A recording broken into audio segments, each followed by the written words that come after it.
The sound of my mother's hand hitting my face echoed through the funeral home, louder than any prayer we'd said for my father. I'm Deanna, and until that moment I thought I knew exactly why I was the family disappointment.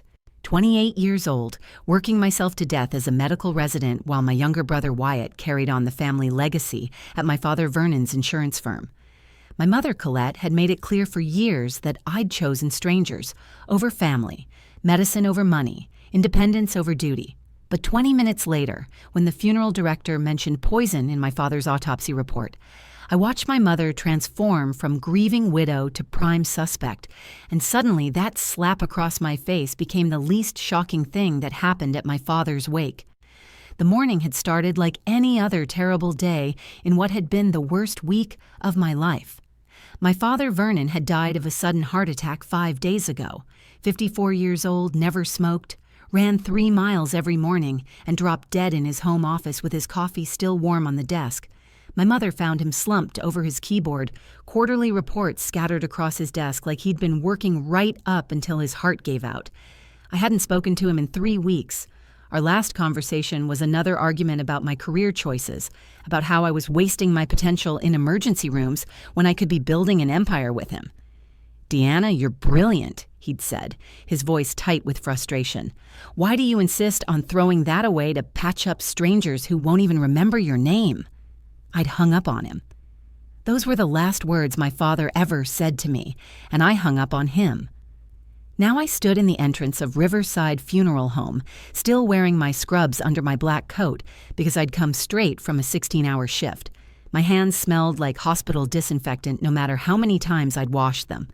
My brother Wyatt was already there, standing near the casket in his perfect black suit, looking every inch the successful heir to Vernon's insurance empire. He saw me and his jaw tightened, that same look of disapproval he'd perfected since we were kids.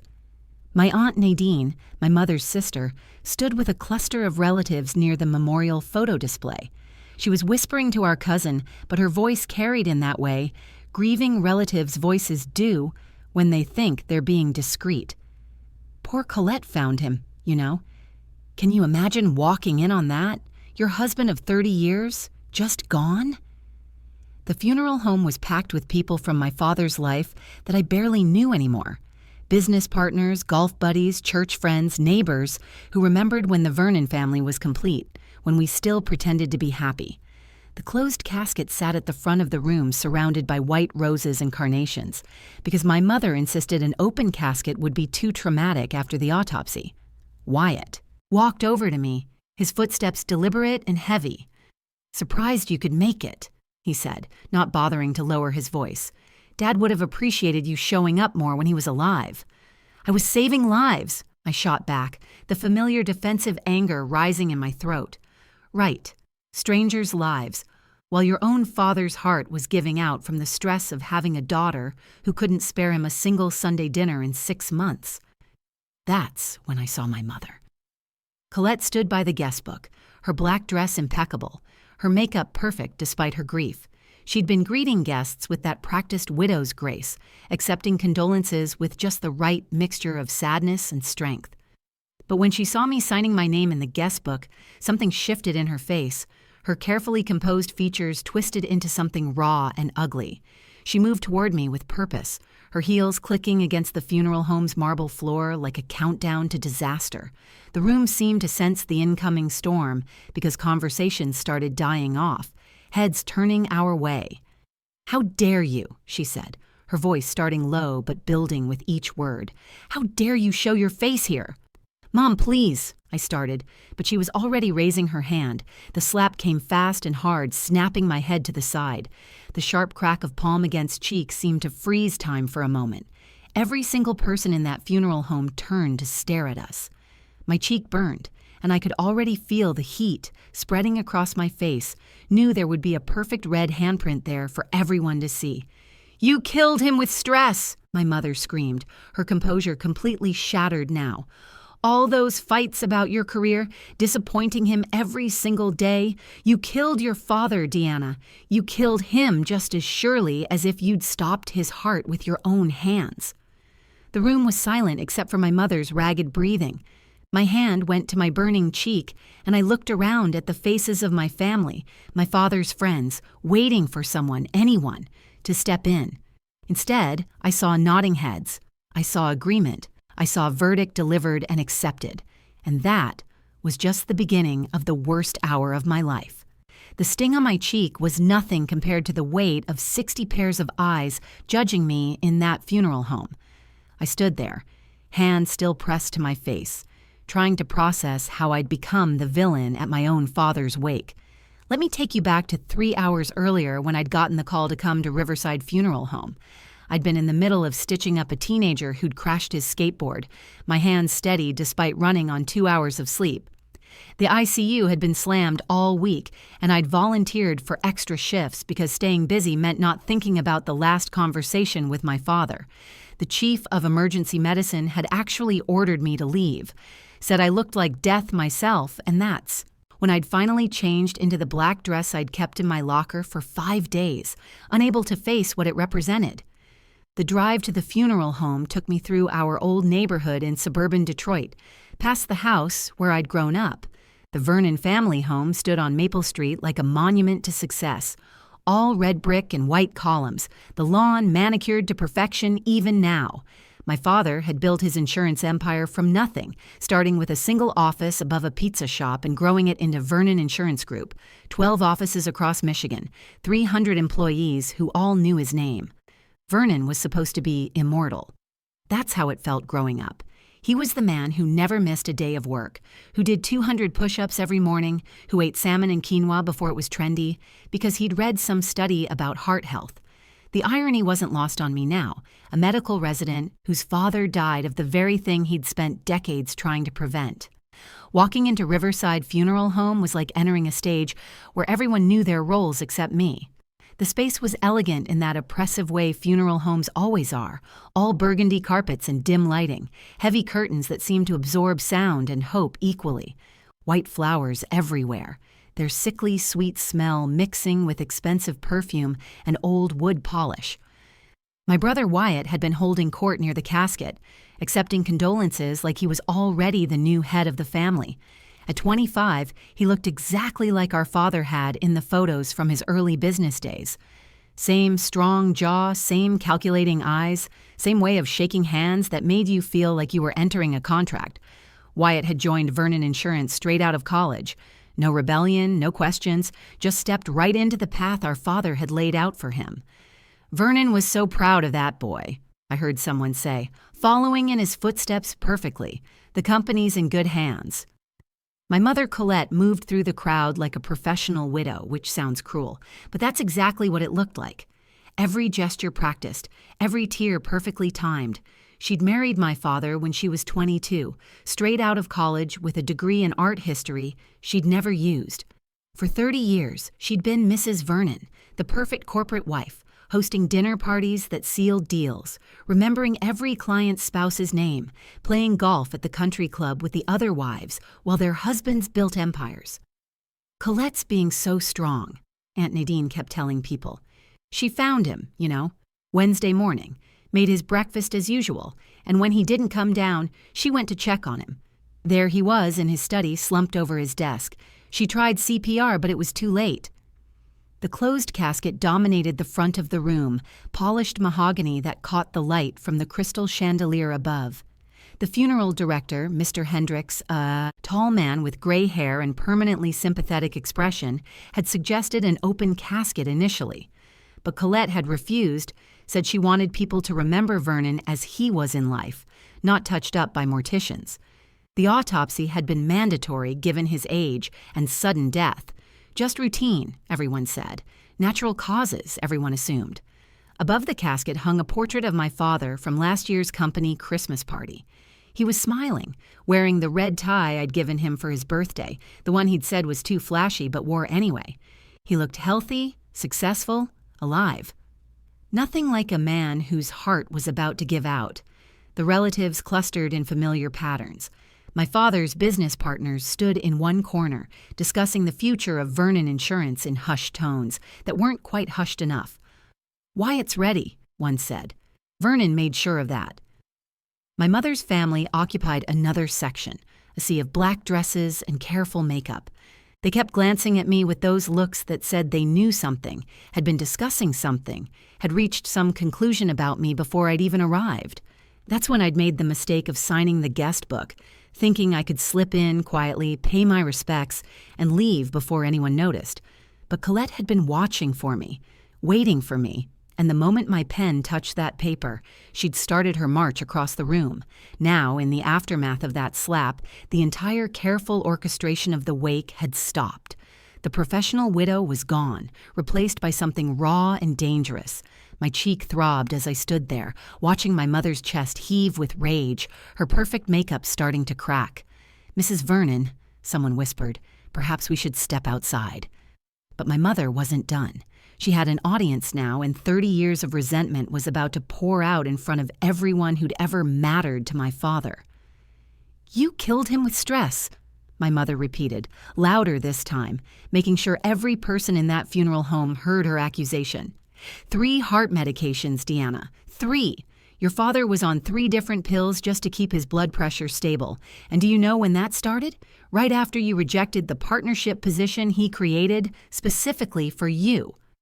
The crowd around us seemed to press closer, feeding off the drama like vultures circling a dying animal. I opened my mouth to defend myself, but Colette wasn't finished. "Every Sunday dinner you missed was another pill added to his prescription. Every phone call you ignored was another night he couldn't sleep. He used to sit in his study at 2 a.m, staring at your medical school graduation photo, wondering where he went wrong as a father." "That's not fair," I managed to say, my voice barely above a whisper. "Fair?" Wyatt stepped forward, positioning himself next to our mother like they'd rehearsed this ambush. "You want to talk about fair? Dad built an empire for us, for you especially since you were the oldest, and you threw it back in his face to go play hero in emergency rooms." The room was completely silent now, except for the soft classical music playing from hidden speakers, a grotesque soundtrack to my public humiliation. I recognized faces in the crowd, people who'd watched me grow up, who'd attended my high school graduation, who'd congratulated my parents when I got into medical school. Now they all stared at me like I was a murderer. "She's right, Deanna," Wyatt continued, his voice gaining confidence from the murmuring approval around us. "Dad would be alive if you weren't such a burden. After you refused to join the company, his blood pressure medication doubled. Dr. Morrison told him it was stress-related, told him he needed to eliminate sources of tension from his life. And we all know what the biggest source of tension was," Aunt Nadine added, stepping into the circle that had formed around me. Her voice carried that false sympathy that made it even crueler. "Vernon used to call me crying about you, Deanna, a grown man, crying because his daughter chose strangers over family. He said his chest would get tight just thinking about how he'd failed to raise you right." I felt my legs trembling, my vision starting to blur with tears I refused to let fall. Around the room, heads nodded in agreement. I heard whispers of "poor Vernon" and "ungrateful daughter" rippling through the crowd like poison spreading through water. "Do you know what he said to me last week?" Colette's voice cracked, and for the first time I saw real tears streaming down her face, cutting tracks through her foundation. "He said he felt like he'd already lost a daughter, that you might as well be dead to him for all the care you showed." That hit me like another slap, harder than the physical one.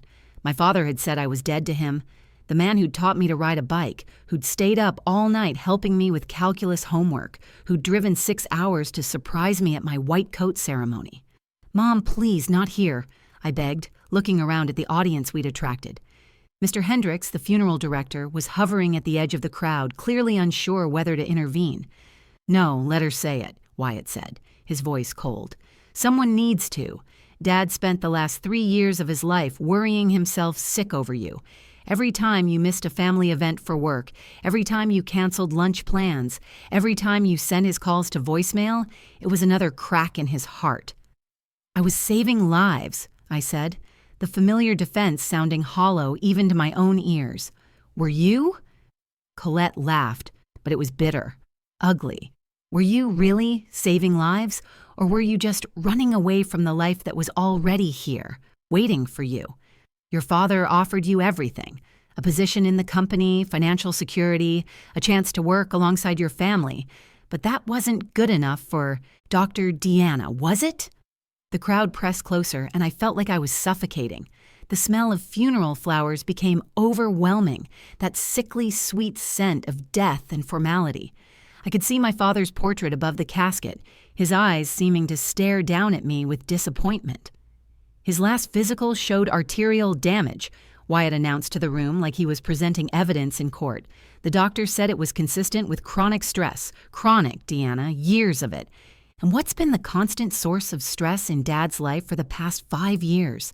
His daughter, who thought she was too good for the family business. That's enough, I said, but my voice was weak, defeated. Is it? Colette stepped closer, close enough that I could smell her perfume mixed with the salt of her tears. Is it enough, Deanna? Because your father is lying in that casket, dead at 54, and you're standing here alive, still justifying the choices that killed him. A sob escaped from someone in the crowd, maybe one of my father's secretaries. The sound seemed to give everyone permission to express their judgment more openly. I heard someone say, "Vernon deserved better." Another voice added, "Some children don't appreciate their parents until it's too late." I stood there, isolated in the center of their condemnation, my cheek still burning from my mother's slap, my heart breaking with each accusation. The guilt I'd been carrying since my father's death multiplied, became a physical weight pressing down on my chest. Maybe they were right. Maybe I had killed him with disappointment, with stress, with my selfish need to forge my own path. I should leave, I said, starting to turn toward the door. Yes, Colette said, you should. You've done enough damage to this family.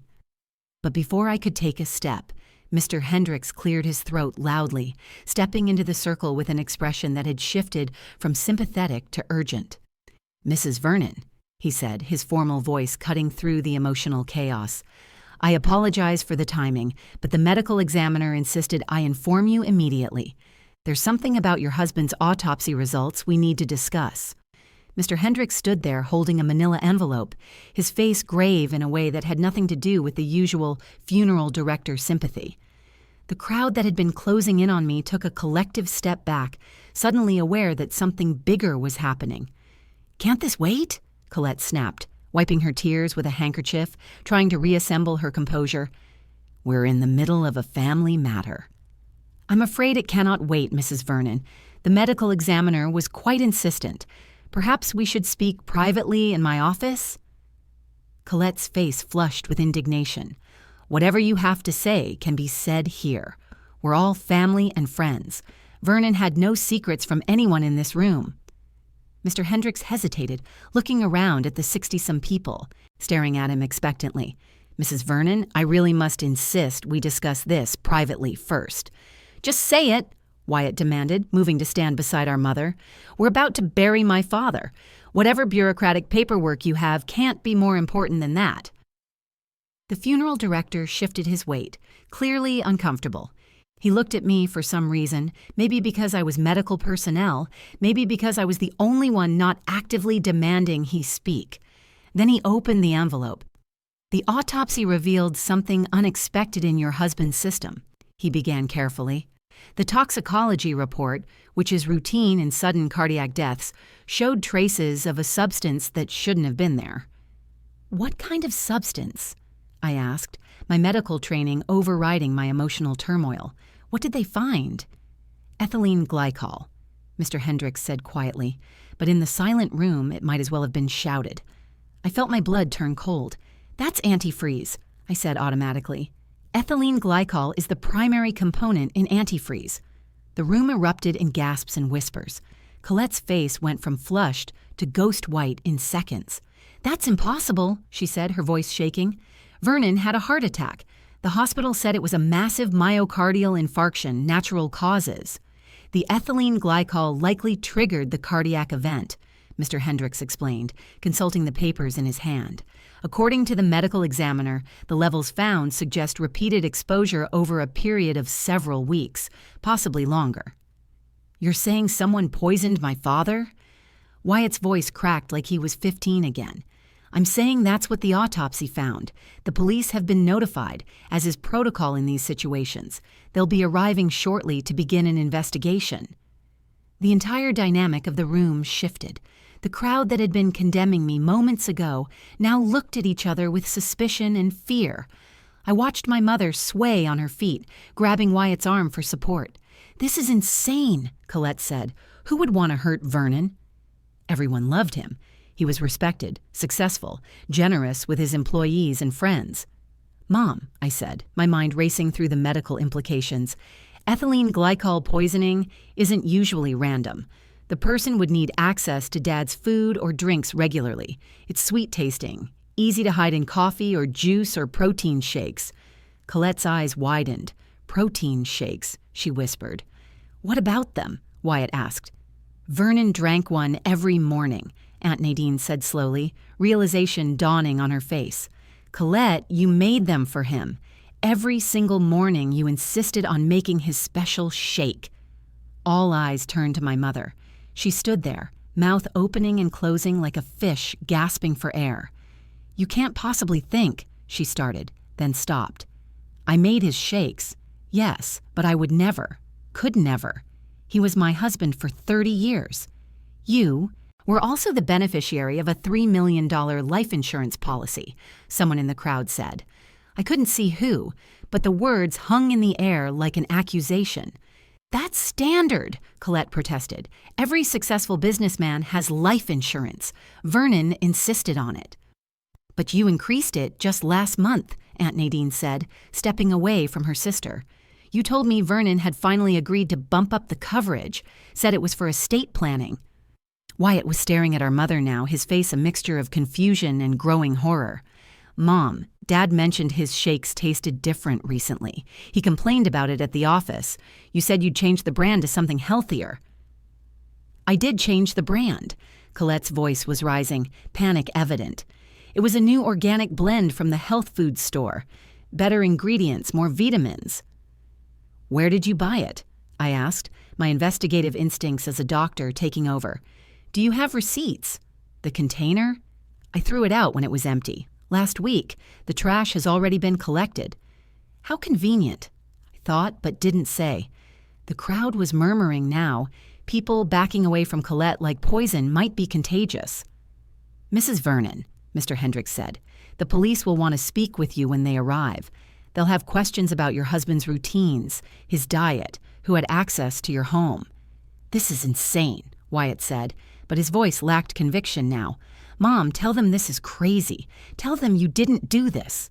Colette looked around the room wildly, at all the faces that had been offering her condolences moments ago now staring at her with suspicion. Her carefully constructed image of the grieving widow was crumbling. "There has to be an explanation," she said desperately. "Someone else must have done this. Vernon had enemies, business rivals, maybe someone at the company who wanted him gone." "Mom," I said quietly, "whoever did this had intimate access to Dad's daily routine. This wasn't a business rival sneaking into our house every morning to poison his breakfast." The sound of sirens in the distance cut through the room. Police sirens getting closer. Mr. Hendricks looked relieved that his part in this drama would soon be over. Colette grabbed my arm suddenly, her nails digging in through my sleeve. "Deanna, you're a doctor. Tell them this is wrong. Tell them the tests must be mistaken." I looked at my mother. Really looked at her. The woman who had slapped me 5 minutes ago, who had accused me of killing my father with stress. Her eyes were wild now, desperate, and underneath the desperation was something else. Fear. But not the fear of being wrongly accused. It was the fear of being caught. The police sirens stopped outside, and through the funeral home's tall windows, we could see red and blue lights painting the walls. Colette's grip on my arm tightened until I could feel her nails through my sleeve, each one like a tiny knife point of desperation. "You all think I killed my husband?" she said, her voice rising to a near shriek. She spun around, addressing the entire room. 30 years of marriage, 30 years of supporting him, raising his children, hosting his business dinners. "And you think I'm a murderer?" 2 uniformed officers entered, followed by a detective in a gray suit. The detective surveyed the scene, taking in the crowd, the casket, and Colette at the center of it all. "Which one of you is Mrs. Vernon?" the detective asked, though it was clear he already knew. "Before you say another word," Colette said, her voice suddenly steady, "you should know the truth about my husband. The real truth that nobody in this room wants to admit." "Mom, stop," Wyatt warned, but she shook him off. "Vernon was leaving me," she announced, and the room gasped collectively. "I found the divorce papers in his study 3 weeks ago. 30 years of marriage, and he was going to walk away for his 28-year-old secretary, Jennifer Martinez, for anyone keeping track. She's not here today, notice that? Too ashamed to show her face." Aunt Nadine covered her mouth with her hand. "Colette, no." "Oh, yes," Colette laughed bitterly. "The perfect Vernon, the pillar of the community, was having an affair. Had been for 2 years. He'd already signed a lease on a condo downtown. He was going to leave me with nothing." "That's not true," Wyatt said, but his voice was uncertain. "Dad would never—" "Your father was a lot of things you didn't know about," Colette said. She turned to me. "Including being ready to destroy his own son." "What are you talking about?" I asked, though something cold was settling in my stomach. "Tell her, Wyatt. Tell your sister what you've been doing at the company." Wyatt's face went pale. "Mom, please." "He's been stealing," Colette announced to the room, "embezzling from Vernon Insurance Group. $200,000 over 2 years. Creative accounting, fake vendors, inflated expense reports. Your father found out last month." The crowd erupted in shocked whispers. Wyatt looked like he might collapse. "Vernon was going to press charges," Colette continued, her voice getting stronger, feeding off the chaos. "Against his own son.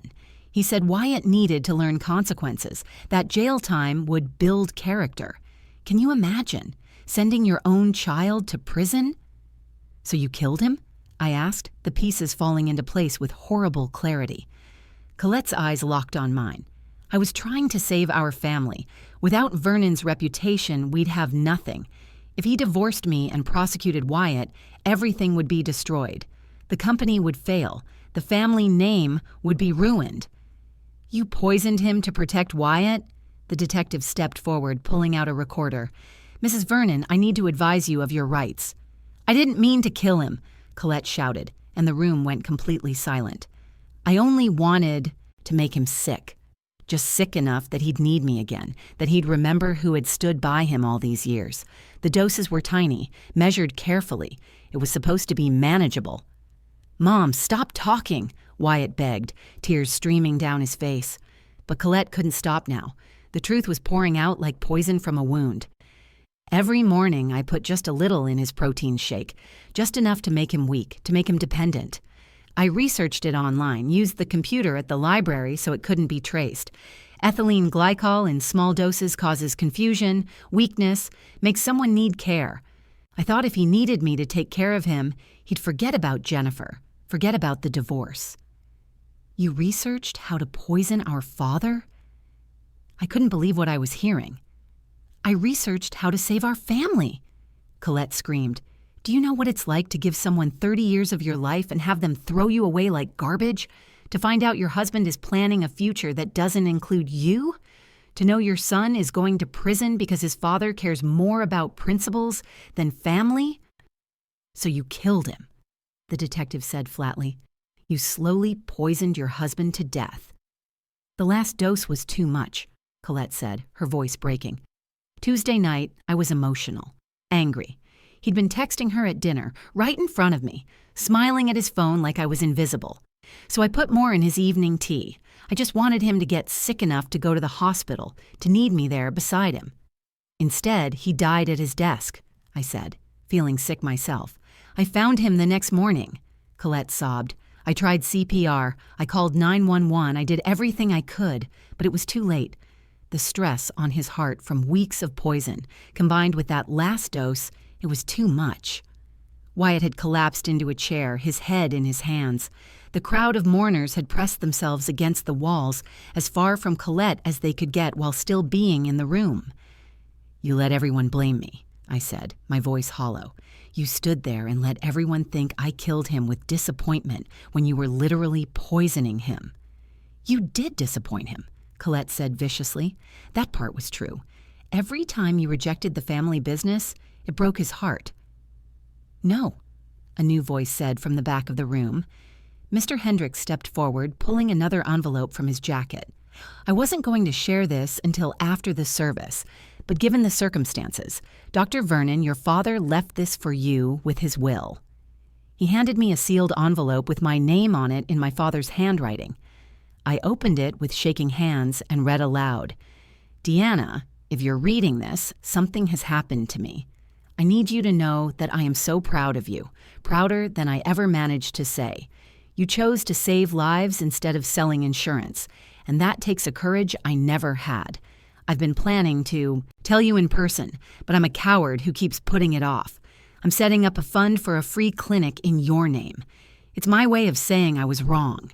You didn't disappoint me, sweetheart. You inspired me. All my love, Dad. The letter fell from my numb fingers. Colette stared at it like it was a snake. He was proud of me, I whispered. He was proud of me, and you killed him. The detective nodded to the officers. Colette Vernon, you're under arrest for the murder of Vernon Matthews. You have the right to remain silent.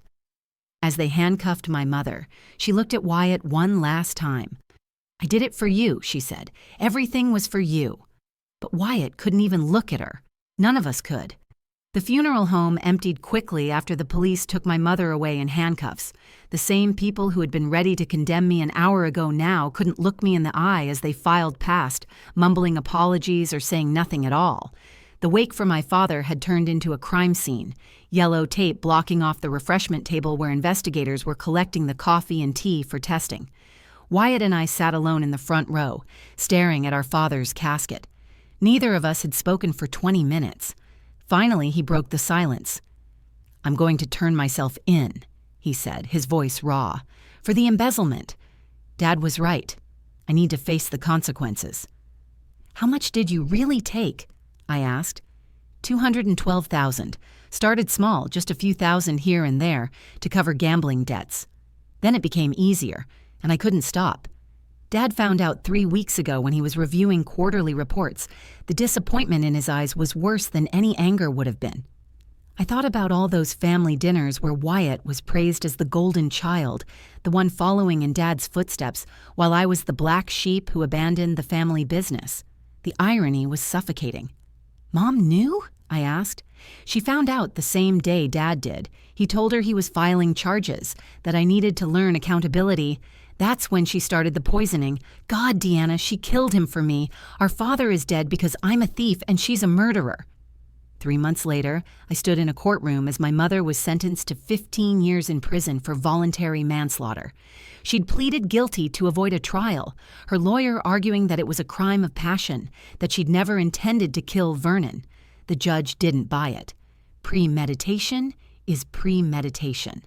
Whether you research poison at the library or buy a gun, Wyatt got 18 months in minimum security for embezzlement and agreed to pay full restitution. The company survived, barely, with Vernon's business partner taking over operations. The scandal made headlines for weeks. Insurance executive poisoned by wife to protect embezzling son. Our family became a cautionary tale about greed, secrets, and the poison that runs deeper than anything you can put in a protein shake. I inherited everything. Dad had changed his will 2 weeks before he died, leaving me the house, his personal assets, and a letter explaining that he'd removed Wyatt after discovering the theft. The letter also included plans for the Deanna Vernon Free Clinic, which he'd been secretly developing with his lawyer, $2 million set aside to serve the uninsured in Detroit's poorest neighborhoods. The clinic opened 6 months after his death. I took a leave from my residency to get it running, hiring doctors who believed in the mission, nurses who understood that healing was about more than medicine. On opening day, I hung my father's portrait in the waiting room, the one from the Christmas party where he wore my red tie. I visit his grave every Sunday now, the dinners I missed while he was alive replaced by conversations he'll never hear. I tell him about the clinic, about the lives we've saved, about the little boy who came in with pneumonia, whose family couldn't afford antibiotics. I tell him about Wyatt, who's serving his time and writing me letters about the accounting degree he's pursuing inside. I don't tell him about Mom. There's nothing to say about that. The last time I visited, I brought the guest book from the funeral home. Mr. Hendricks had saved it for me, said I might want it someday. I read through the names, all those people who were so quick to judge me, so ready to believe I'd killed my father with disappointment. Then I noticed something I'd missed that day. Under my signature, someone had written a note. The handwriting was unfamiliar, but the message was clear. Your father talked about you constantly at work. Not about disappointment, but about pride. He kept every newspaper clipping about your residency, every photo from your medical school graduation. His screensaver was you in your white coat. Don't let anyone tell you different. Jennifer Martinez, the secretary. The one my mother claimed he was leaving her for. I tracked Jennifer down and learned the truth. There was no affair. She was gay, happily married to her wife of 5 years. My father had been confiding in her about the divorce because she was HR, and he needed to know his options for removing Wyatt from the company without destroying him. The divorce papers were real, but not for an affair. He was leaving because he discovered my mother had been manipulating all of us for years, pitting us against each other, creating the narrative that I was the disappointment to keep Wyatt dependent on her approval. The real poison in our family wasn't ethylene glycol. It was the stories we told ourselves, the lies we believed, because they were easier than the truth.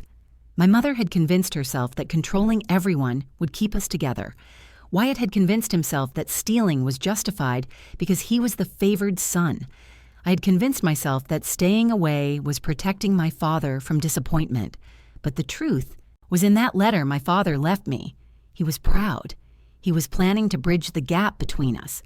He was trying to break free from the toxic dynamics that had poisoned our family long before my mother ever bought antifreeze. I opened the Vernon Free Clinic not just to honor my father's memory, but to prove that healing is possible, even after the deepest wounds. Every patient we treat, every life we save, is a small victory against the poison that tried to destroy us. It's proof that sometimes the accused, the blamed, the scapegoated can become the healers. That slap my mother gave me at the wake, it was meant to mark me as the family failure, the daughter who killed her father with stress. Instead, it became the moment everything unraveled, when the truth finally had its day. Sometimes the hardest blow you take is the one that sets you free. My name is Deanna Vernon. I'm a doctor at a free clinic my murdered father funded in my honor. My mother is in prison for killing him. My brother is in jail for stealing from him. And I'm the only one left standing to tell you this story. If you found value in hearing this truth, if it made you think about the secrets in your own family or the poisons we don't always see, please share this video with someone who needs to hear it. Leave a comment below about your own experiences with family secrets or misplaced blame. And subscribe to this channel for more real stories about the truths that hide behind perfect facades. Because sometimes the most important stories are the ones that hurt to tell.